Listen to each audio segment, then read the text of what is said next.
अस्सलाम वालेकुम स्टूडेंट्स, कैसे हैं आप। मेरा नाम है मोहम्मद अकमल और मैं हूं आपका फिजिक्स टीचर। स्टूडेंट्स, आज हम बात करने जा रहे हैं कन्वेक्शन के बारे में। स्टूडेंट्स, हम तफसील से कन्वेक्शन के बारे में पढ़ेंगे और देखेंगे कि कन्वेक्शन में किस तरह से हरारत की मुंतकिली होती है। तो चलिए स्टूडेंट्स, कन्वेक्शन के बारे में समझने के लिए हम चलते हैं लाइट बोर्ड की तरफ। जी तो स्टूडेंट्स, आज हम करने जा रहे हैं यूनिट नंबर 9 में कन्वेक्शन के बारे में बात। स्टूडेंट्स, इंतकाले हरारत का एक तरीका हमने पढ़ा था कि कन्वेक्शन होता है। आज स्टूडेंट्स तफसील से कन्वेक्शन के बारे में हम पढ़ेंगे। इससे पहले स्टूडेंट्स हम कंडक्शन के बारे में तो तफसील से पढ़ चुके हैं, मगर कन्वेक्शन के बारे में आज हम पढ़ेंगे। स्टूडेंट्स, आपने देखा है कि ठोस में जो इंतकाल हरारत है वो किस तरीके से होता है, कंडक्शन के ज़रिए से। और हमने ये भी पढ़ा कि जो माए और गैसेस हैं ये नाकस कंडक्टर होते हैं, यानी कि इनमें जो हरारत है वो जल्दी खारिज या जज़्ब नहीं होती। तो स्टूडेंट्स, जो माए और गैसेस हैं इनके अंदर भी इंतकाल हरारत तो होती है, मगर मुख्तलिफ तरीके से बनिस्बत किसके, ठोस चीज़ों के। जैसे कि ठोस चीज़ों में कंडक्शन का अमल हुआ, एटम्स की वाइब्रेशंस की वजह से हरारत एक एटम से दूसरे एटम को, उस एटम से उससे अगले वाले एटम को मिली, और यूँ हरारत एक सिरे से दूसरे सिरे की जानिब हरकत करती है।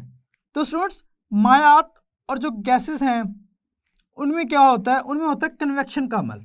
अब कन्वेक्शन का अमल क्या है, सबसे पहले इसकी तारीफ देखते हैं, फिर हम तफसील से कन्वेक्शन के बारे में बात करेंगे। स्टूडेंट्स, कन्वेक्शन क्या है, इंतकाल हरारत का वो तरीका जो मॉलिक्यूल्स की गर्म जगह से सर्द जगह की जानिब हकीकी मूवमेंट से अमल में आता है, उसे क्या कहते हैं स्टूडेंट्स, कन्वेक्शन। स्टूडेंट्स, यहाँ पे बात हुई है हकीकी मूवमेंट की, जबकि कंडक्शन में क्या था कि जो एटम्स हैं वो टकराए दूसरे एटम्स के साथ, उन्होंने अपनी जगह नहीं छोड़ी, सिर्फ वाइब्रेशंस की वजह से, तेज़ वाइब्रेशन की वजह से उन्होंने अपनी एनर्जी साथ वाले एटम को दी। जबकि यहाँ पे जो बात हो रही है स्टूडेंट्स, वो हकीकी मूवमेंट की बात हो रही है कि जो एटम या मॉलिक्यूल है वो खुद हरकत करेगा और उसकी उस हकीकी मूवमेंट या उसकी उस हकीकी हरकत की वजह से जो हरारत है वो एक जगह से दूसरी जगह जाएगी। तो स्टूडेंट्स देखिए, हमारे पास माए और गैसेस में क्या होता है। अगर हम पहले मायात की बात करें स्टूडेंट्स, मॉलिक्यूल्स के दरमियान एक मुनासिब फासला होता है बनिस्बत ठोस के, यानी कि उनके दरमियान कशिश की कुव्वत जो है ठोस के मॉलिक्यूल्स के दरमियान कशिश की कुव्वत से कम होती है। तो स्टूडेंट्स, जब हम इसे हरारत देंगे तो क्या होगा कि जब इस एटम या मॉलिक्यूल को हरारत मिलेगी ये ऊपर की जानिब हरकत करना शुरू कर देगा। उसके बाद क्या होगा स्टूडेंट्स, एक ऐसा एटम जिसकी एनर्जी कम है, मिसाल के तौर पर ये नीचे की जानिब हरकत करेगा। जब स्टूडेंट्स इसकी एनर्जी बढ़ जाएगी, ये भी यहाँ से वापस ऊपर की जानिब हरकत करना शुरू कर देगा, और फिर इसकी जगह एक और एटम लेगा जिसकी एनर्जी कम होगी, और यूँ क्या हो रहा है स्टूडेंट्स, जो एटम्स या मॉलिक्यूल्स हैं उनकी हकीकी मूवमेंट हो रही है, और उनके उस हकीकी मूवमेंट की वजह से जो हरारत है वो एक जगह से दूसरी जगह जा रही है। स्टूडेंट्स, इस अमल में क्या होगा कि जैसे जैसे ये कम हरारत वाले जो एटम्स हैं ये हरारत लेंगे, ये ऊपर की जानिब हरकत करना शुरू कर देंगे, और जो ठंडे वाले हैं स्टूडेंट्स वो नीचे की जानिब हरकत करेंगे और गर्म वाले ऊपर की जानिब हरकत करेंगे। और स्टूडेंट्स क्या होगा कि जैसे जैसे गर्म एटम्स जो हैं, ज़्यादा हरारत वाले जो एटम्स हैं वो ऊपर हरकत करेंगे, तो नीचे से जो हरारत की मूवमेंट होगी वो ऊपर की जानिब होगी, और इस अमल को हम क्या कहते हैं, कन्वेक्शन। और स्टूडेंट्स, इस अमल में हुआ क्या है कि मॉलिक्यूल्स ने बजाते खुद हरकत की ऊपर की जानिब, और जिसकी वजह से नीचे से टेम्परेचर किस तरफ गया, ऊपर की तरफ। इनके हरारत का बहाव नीचे से ऊपर की जानिब हुआ, जिसमें मॉलिक्यूल्स बजाते खुद गए, एक हकीकी मूवमेंट हुई। और जहाँ पे टेम्परेचर कम था अब वहाँ पे भी टेम्परेचर बढ़ना शुरू हो जाएगा, क्योंकि कम हरारत के जो एटम्स हैं वो नीचे आ रहे हैं और ज़्यादा हरारत के जो एटम्स हैं वो ऊपर जा रहे हैं, लिहाजा ऊपर भी टेम्परेचर बढ़ना शुरू हो जाएगा। और स्टूडेंट्स, एक तजर्बे के ज़रिए हम देखते हैं कि एटम्स जो मायात के अंदर होते हैं या स्याल अशिया के अंदर होते हैं, स्याल कहते हैं माय को, वो किस तरह से मूवमेंट करते हैं। तो उसके लिए स्टूडेंट्स एक तजर्बा दिया गया है।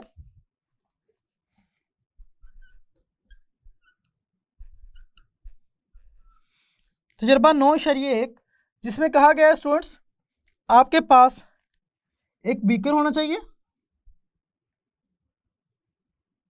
पानी होना चाहिए, पोटाशियम परमैंगनेट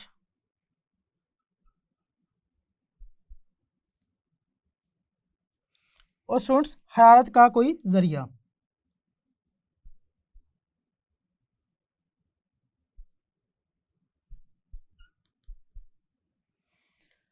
जी तो स्टूडेंट्स आप क्या करेंगे, एक बीकर लेंगे,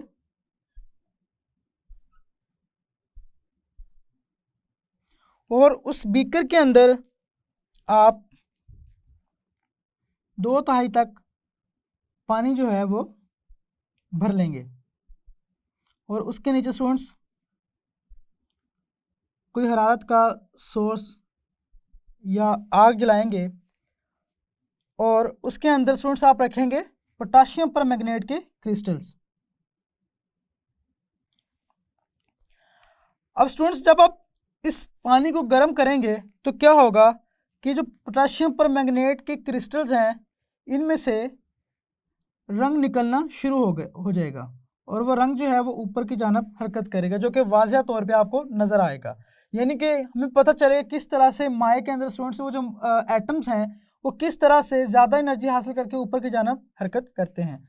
और स्टूडेंट्स जब वो ऊपर सतह पर आएंगे, अगर उनका टेम्परेचर वापस से कम होगा, वो पानी के साथ मिलके दोबारा से लेयर की सूरत में स्टूडेंट्स वापस आना शुरू हो जाएंगे, और जैसे स्टूडेंट्स उनको फिर से हरारत मिलेगी और वो ऊपर की जानब हरकत करेंगे। स्टूडेंट्स इस तरीके से जो माय है उसके अंदर जो एटम्स हैं वो हरारत एक जगह से दूसरी जगह पहुंचाते हैं। और स्टूडेंट्स ये जो रास्ता है जिस तरीके से हमने देखा कि जो पोटाशियम परमैंगनेट के जो क्रिस्टल्स हैं वो रंगदार नज़र आएंगी, और हमें पानी के अंदर करंट्स बनते हुए नज़र आएंगे, इनके जिसे हम कहेंगे कन्वेक्शन करंट्स, या मायात के अंदर जो करंट्स बनते हैं, यानी कि किस तरीके से जो पानी के अंदर हरारत है वो एक जगह से दूसरी जगह मुंतकिल हो रही है। तो इस तजर्बे में स्टूडेंट्स हमने क्या देखा कि हमने एक बीकर लिया, उसको 2/3 पानी से भर लिया, फिर उसके अंदर पोटाशियम परमैंगनेट के क्रिस्टल्स को रखा, और नीचे स्टूडेंट्स हमने हरारत का कोई जरिया, मोमबत्ती या आग जलाई। तो क्या होगा स्टूडेंट्स, जैसे ही पानी गर्म होगा वो इन पोटाशियम परमैंगनेट के क्रिस्टल्स को भी अपने साथ क्या करेगा, ऊपर की जानब हरकत करना शुरू करवाएगा। और स्टूडेंट्स पोटाशियम परमैंगनेट का पानी में एक रंग होगा जिसकी वजह से हम बासानी देख सकेंगे किस तरीके से जो पानी के अंदर जो कन्वेक्शन करंट्स हैं वो हरकत कर रहे हैं और हरारत एक जगह से दूसरी जगह पहुंच रही है।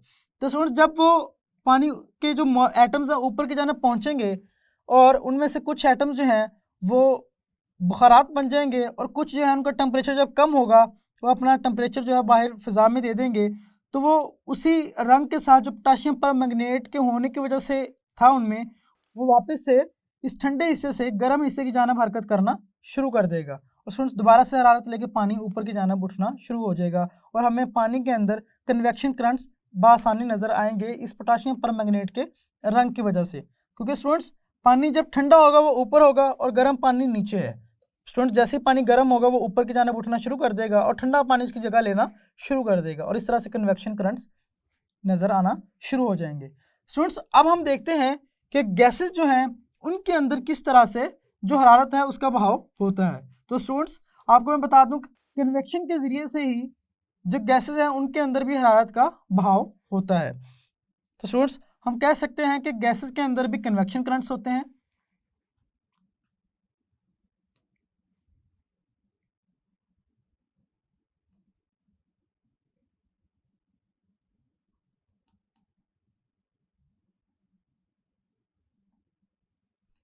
जी तो स्टूडेंट्स गैसेस में कन्वेक्शन करंट्स किस तरह से होंगे। स्टूडेंट्स गैसेस के अंदर भी जिस तरह से माय के अंदर जो एटम्स हैं वो हरकत करते हैं, इसी तरह से गैसेस के अंदर भी एटम्स हरकत करते हैं। आपको मालूम है स्टूडेंट्स गैसेस के अंदर जो मॉलिक्यूल्स हैं वो एक ख़ास फासले पर होते हैं कि उनके दरमियान जो कशिश की कुव्वत है वो कम होती है। जैसे स्टूडेंट्स उनको हरारत दी जाएगी जैसे ही फर्स्ट कीजिए इस एटम की जो हरारत बढ़ेगी ये ऊपर की जानिब हरकत करना शुरू कर देगा और स्टूडेंट्स इसकी जगह एक कम हरारत वाला कम एनर्जी वाला एटम जगह लेगा और वो नीचे की जानिब आएगा। जैसे ही उसकी हरारत बढ़ेगी वो भी फिर से ऊपर की जानिब हरकत करना शुरू कर देगा। और स्टूडेंट्स जिस तरह से मायात के अंदर सियाल अशिया के अंदर हुआ कि जो एटम्स हैं उनकी हकीकी मूवमेंट की वजह से जो हरारत है वो एक जगह से दूसरी जगह जा रही है। अब स्टूडेंट्स क्या हो रहा है, यहाँ पे हरारत ज़्यादा है और यहाँ पे कम है। स्टूडेंट्स यहाँ पर टेम्परेचर ज़्यादा है और यहाँ पर टेम्परेचर कम है। और जैसे ही यहाँ पर टेम्परेचर बढ़ेगा जो एटम्स हैं गैसेस के वो हरारत की एनर्जी लेकर ऊपर की जानिब उठेंगे और इस हिस्से पर भी टेम्परेचर बढ़ना शुरू हो जाएगा। और स्टूडेंट्स इन दोनों सिरों के दरमियान, दोनों हिस्सों के दरमियान जो टेम्परेचर का फ़र्क है वो क्या होगा, वो इस गैसेस के जो एटम्स हैं इनके दरमियान जो हरारत का फ़र्क होगा उसकी वजह से होगा। यानी कि अगर यहाँ पे ज़्यादा हरारत है और यहाँ पर कम है तो उतनी ही तेज़ी से ये जो एटम्स हैं ये हरकत करेंगे और कोशिश करेंगे कि ऊपर की जानिब भी वही टेम्परेचर हो जाए जो नीचे की जानिब है। और ये जो एटम्स हैं ऊपर हरकत करेंगे और ठंडे यानी कि ठंडे या जैसे हम कहेंगे कम हरारत वाले जो एटम्स हैं वो नीचे की जानिब हरकत करेंगे। और इसी तरीके से जैसे कि मायात के अंदर हुआ यहाँ पर भी गैसेस में कन्वेक्शन करंट्स बनना शुरू हो जाएंगे। और स्टूडेंट्स अगर हम इसे समझना चाहें तो इसके लिए हम एक मिसाल ले सकते हैं। यहाँ पर स्टूडेंट्स अगर कोई आग का सोर्स लगाया जाए और यहाँ स्टूडेंट्स क्या होगा, धुएं के ज़रिए से हरारत की सूरत में गैसेस के करंट बनना शुरू होगा, यानी कि गैसेस जो हैं वो गर्म होकर ऊपर उठना शुरू होगी।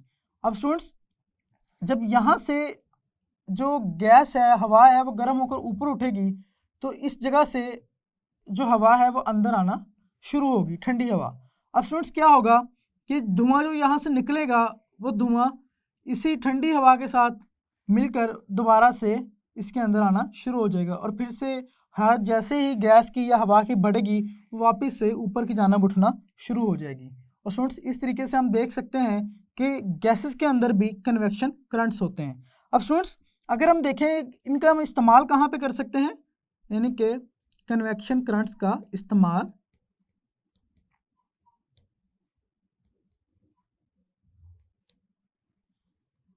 तो स्टूडेंट्स सर्दियों में जब हम हीटर इस्तेमाल करते हैं वो दरअसल कन्वेक्शन करंट्स को ही इस्तेमाल करता है हरारत का बहाव एक जगह से दूसरी जगह करने के लिए।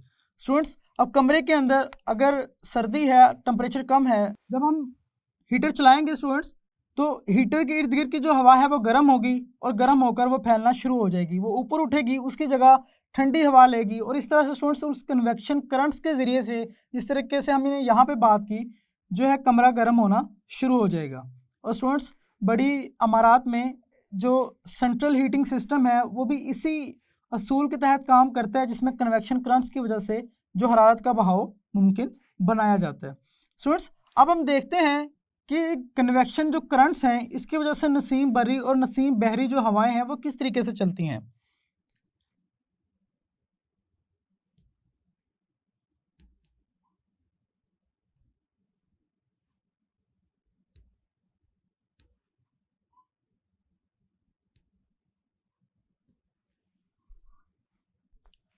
स्टूडेंट्स हमने यूनिट नंबर 8 में पढ़ा था कि मुख्तलिफ अशिया की जो हरारत मखसूस है वो मुख्तलिफ होती है, यानी कि मुख्तलिफ अशिया को मुख्तलिफ मकदार की हरारत चाहिए होती है 1 केल्विन का टेम्परेचर बढ़ाने के लिए। तो स्टूडेंट्स जो पानी है उसकी हरारत मखसूसा ज़्यादा होती है बनिस्बत मिट्टी के या ज़मीन के, यानी कि ज़मीन को कम हरारत चाहिए 1 केल्विन का टेम्परेचर बढ़ाने के लिए, जबकि पानी को ज़्यादा हरारत चाहिए 1 केल्विन का टेम्परेचर बढ़ाने के लिए। अब स्टूडेंट्स समंदर में और उसके साथ जो खुश्की होती है वहाँ पर नसीम बहरी और नसीम बरी हवाएं चलती हैं। स्टूडेंट्स जो नसीम बहरी हवाएं हैं ये दिन के वक्त चलती हैं और नसीम बरी हवाएं जो हैं ये रात के वक्त चलती हैं। अब हम देखते हैं कि इन दोनों में फ़र्क क्या है। स्टूडेंट्स दिन के वक्त अगर आप देखें तो जब सूरज से हरारत की एनर्जी मिलेगी पानी को भी और ज़मीन को भी, तो जो ज़मीन है वो जल्दी गर्म हो जाएगी क्योंकि उसकी हरारत मखसूसा कम है, लिहाजा उसका जो टेम्परेचर है जल्दी बढ़ेगा। और स्टूडेंट्स जो पानी है क्योंकि उसकी हरारत मखसूसा ज़्यादा है जिसकी वजह से उसे ज़्यादा हरारत चाहिए 1 केल्विन टेम्परेचर को बढ़ाने के लिए, लिहाजा स्टूडेंट्स जितनी मिकदार में ज़मीन 1 केल्विन का टेम्परेचर बढ़ाएगी उससे ज़्यादा मिकदार की हीट चाहिए, हरारत चाहिए पानी को 1 केल्विन का टेम्परेचर बढ़ाने के लिए, जिसकी वजह से स्टूडेंट्स बराबर टाइम में ज़मीन का टेम्परेचर ज़्यादा होता है जबकि पानी का टेम्परेचर कम होता है। अब स्टूडेंट्स जैसे ही ज़मीन का टेम्परेचर बढ़ेगा तो जो गैसेस है, हवा है, ये ऊपर की जानब उठेगी और समंदर की जो ठंडी हवा है, समंदर के ऊपर क्योंकि टेम्परेचर अभी कम है तो वहाँ से ठंडी हवा खुश्की की तरफ चलना शुरू हो जाएगी। स्टूडेंट्स ये जो हवा समंदर से खुश्की की तरफ दिन के वक्त चल रही है उसे हम कहते हैं नसीम बहरी। स्टूडेंट्स यहाँ पर हुआ क्या कि जो समंदर है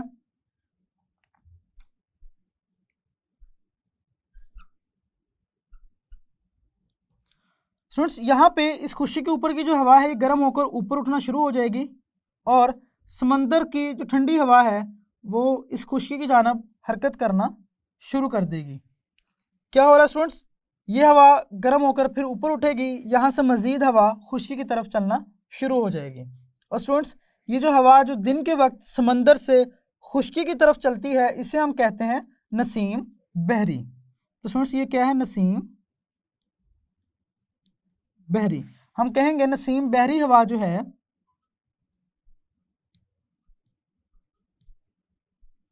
दिन के वक्त समंदर से खुश्की की जानब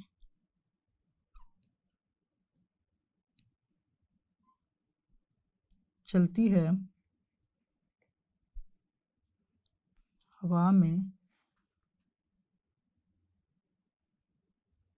डेंसिटी के फ़र्क की वजह से। जैसे स्टूडेंट्स जब हवा गर्म हो जाएगी इसके जो एटम या मॉलिक्यूल्स हैं गैसेस के वो फैल जाएंगे, लिहाजा उसकी जो डेंसिटी है वो कम हो जाएगी। डेंसिटी क्या होता है स्टूडेंट्स, मास पर यूनिट वॉल्यूम, यानी कि एक यूनिट वॉल्यूम में कितना मास है। जब स्टूडेंट्स गैस फैलेगी तो जाहिर बात है यूनिट वॉल्यूम में मास कम हो जाएगा, लिहाजा डेंसिटी कम हो जाएगी। तो स्टूडेंट्स यहाँ पर जब डेंसिटी कम होगी हवा ऊपर की जानब उठेगी और ज़्यादा डेंसिटी की हवा जो है उस जानब हरकत करना शुरू कर देगी। और स्टूडेंट्स ये जो हवा है ये कन्वेक्शन करंट्स की वजह से आ रही है, क्योंकि जब कन्वेक्शन करंट्स क्या होते हैं, जब गैसेस के दरमियान हरारत का बहाव होता है, एटम्स चूँकि एक जगह से दूसरी जगह हरकत करते हैं और उस हरकत की वजह से कन्वेक्शन करंट्स अमल में आते हैं। इस वजह से स्टूडेंट्स यहाँ पर कन्वेक्शन करंट्स की वजह से क्या होगा, हवा समंदर से खुश्की की जानब चल रही है जिसे हम कहते हैं नसीम बहरी हवा। और स्टूडेंट्स नसीम बहरी हवा क्या होगी, रात के वक्त क्या होगा कि जो ज़मीन है ये जल्दी ठंडी हो जाएगी। क्यों, क्योंकि इसे कम टेम्परेचर चाहिए गर्म होने के लिए और वही कम टेम्परेचर जब खारिज होगा लिहाजा ज़मीन का जो टेम्परेचर है वो जल्दी कम हो जाएगा। अब स्टूडेंट्स समंदर के अंदर जो पानी है उसे ज़्यादा हरारत चाहिए 1 केल्विन टेम्परेचर बढ़ाने के लिए। अब स्टूडेंट्स उसे उतनी ही ज़्यादा जो हरारत है वो खारिज करनी पड़ेगी 1 केल्विन टेम्परेचर कम करने के लिए।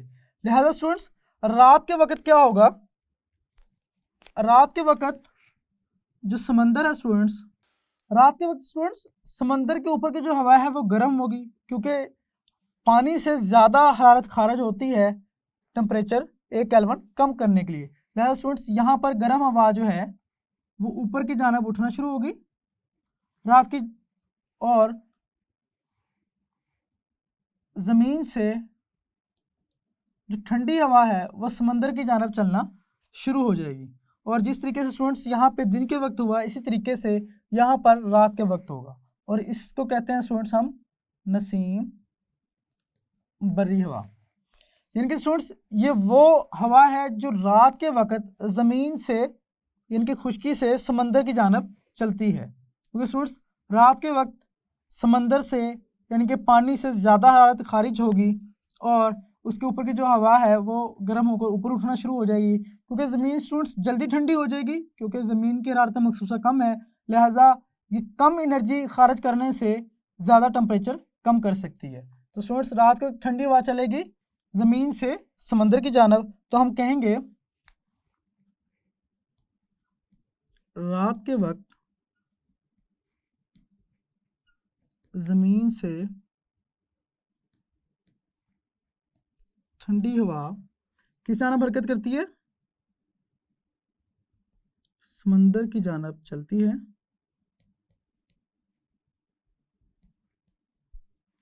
यहां पर भी स्टूडेंट्स वही बात की डेंसिटी के फर्क की वजह से।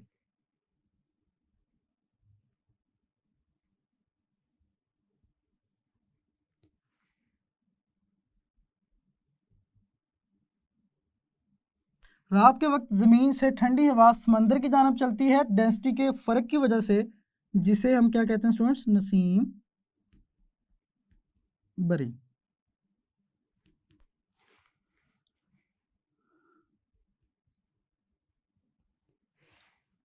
जी तो स्टूडेंट्स, हमने देखा कि नसीम बरी और नसीम बहरी हवा में क्या फ़र्क है।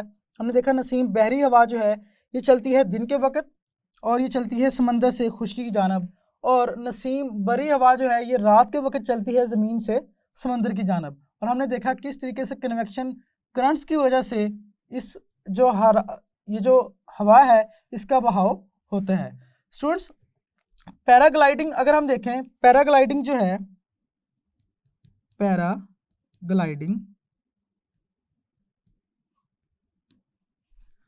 स्टूडेंट्स, जो शख्स पैराग्लाइडिंग कर रहा होता है वो भी इन्हीं कन्वेक्शन करंट्स की वजह से जो कि हवा में मौजूद होते हैं हरकत करता है।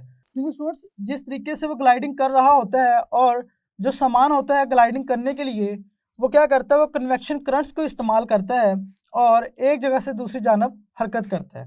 और स्टूडेंट्स कुछ परिंदे जैसे कि उकाब, वो भी कन्वेक्शन करंट्स को इस्तेमाल करते हुए बगैर परों को फड़फड़ाए जो है एक जगह से दूसरी जगह हरकत करते हैं। स्टूडेंट्स परिंदे क्या करते हैं कि वो यूं गुलाई में ऊपर की जानब उठना शुरू होते हैं और यूं स्टूडेंट्स वो बगैर पर हिलाए कई घंटों तक भी हवा में प्रवास करते रहते हैं। क्योंकि स्टूडेंट्स हवा जो है उसमें कन्वेक्शन करंट्स हैं, किस वजह से? हरारत के बहाव की वजह से, और उन कन्वेक्शन करंट्स के ऊपर सफ़र करके वो एक जगह से दूसरी जगह जाते हैं। और स्टूडेंट्स जो पैराग्लाइडिंग जो शख्स करते हैं, जो लोग करते हैं, वो भी कन्वेक्शन करंट्स को ही इस्तेमाल करते हैं और इस डेंसिटी के फ़र्क की वजह से पैराग्लाइडिंग होती है। और स्टूडेंट्स हमने देखा कि कन्वेक्शन क्या है और कन्वेक्शन के बारे में हमने पढ़ा। और स्टूडेंट्स इसके अलावा अक्सर कई परिंदों को देखा होगा वो अपने पर एकदम से फड़फड़ाते हैं और देखते हैं कि वो ज़्यादा जगह घेर लेते हैं। स्टूडेंट्स वो ऐसा क्यों करते हैं? सर्दियों में स्टूडेंट्स वो अपने आप को गर्म रखने के लिए और गर्मियों में ठंडा रखने के लिए। क्योंकि स्टूडेंट्स जब वो पर फड़फड़ाएंगे तो उसके परों के दरमियान में हवा आ जाती है। जैसे कि स्टूडेंट्स हमने पिछले लेक्चर में कंडक्टर्स और नॉन कंडक्टर्स के बारे में पढ़ा था, वहाँ पे हमने देखा था कि जो हवा है वो एक नाकस कंडक्टर है। और यहाँ पे भी हमने बात की कि कन्वेक्शन का अमल जो है ये मायात और गैसेस में होता है और गैसेस और जो मायात हैं ये नाकस कंडक्टर हैं। तो स्टूडेंट्स वो ऐसा क्यों करते हैं? ताकि इंसुलेशन बन सके बाहर के टेम्परेचर से और अपने टेम्परेचर के दरमियान में इंसुलेशन बना सकें। और स्टूडेंट्स ये वो इसी वजह से करते हैं क्योंकि जो हवा है, इनकी जो गैसेस हैं ये नाकस कंडक्टर होती हैं हरारत की। तो स्टूडेंट्स आज हमने कन्वेक्शन के बारे में पढ़ा, जिसमें हमने बात की कन्वेक्शन करंट्स क्या होते हैं, फिर हमने कन्वेक्शन करंट्स को देखा गैसेस में किस तरह से कन्वेक्शन करंट्स होते हैं, नसीम बहरी और नसीम बरी हवाएं किस तरह से मारज़ वजूद में आती हैं। और स्टूडेंट्स फिर हमने उसके बाद देखा कि जो कन्वेक्शन करंट्स हैं उनको किस तरह से इस्तेमाल करके पैराग्लाइडिंग वाले जो लोग हैं वो पैराग्लाइडिंग करते हैं, और कई परिंदे भी जो हैं वो कन्वेक्शन करंट्स को इस्तेमाल करते हुए ऊपर फिजा में सफ़र करते हैं।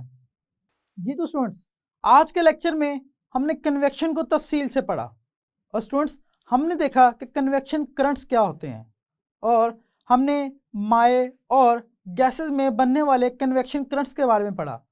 और स्टूडेंट्स हमने देखा कि नसीम बरी और नसीम बहरी हवाओं में क्या फ़र्क है और ये किस तरीके से मारज़ वजूद में आती हैं। और स्टूडेंट्स इसके बाद हमने पैराग्लाइडिंग के बारे में भी देखा कि पैराग्लाइडर्स जो हैं वो किस तरह से कन्वेक्शन करंट्स का इस्तेमाल करते हैं। तो स्टूडेंट्स अगले लेक्चर में हम बात करेंगे रेडिएशंस के बारे में। तो रेडिएशंस के बारे में जानने के लिए मिलते हैं अगले लेक्चर में। तब तक के लिए अल्लाह हाफिज़।